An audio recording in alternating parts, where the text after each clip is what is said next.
when Newton comes to write up his musical notes in this short essay of music, he's clearly doing so in quite a sort of intense, perhaps hurried period of work. We've got what appears to be his first draft of that essay, in which we can see him marking long sections to be put in a different place, or he comes to a particular point and thinks, no, I want to insert something, so he writes it on the facing page. It's quite a chaotic manuscript, considering that it's actually intended to be a continuous prose essay.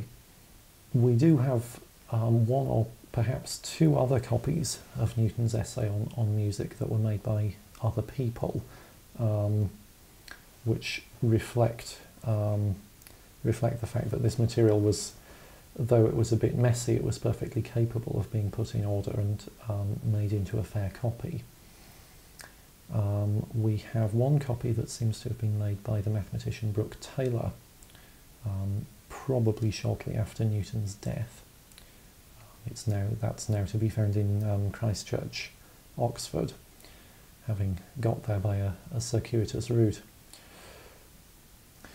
The other fair copy of Newton's essay on music that we have was made by one of the fellows of Clare College, Cambridge, and that individual, his name was Edward Montague, reported that he'd made his copy from yet another copy, which was in the keeping of the mathematician Abraham de Moivre.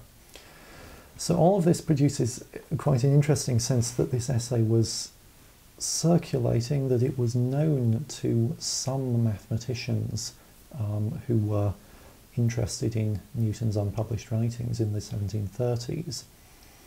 Nonetheless, it never found its way into published collections of Newton's work later in the century.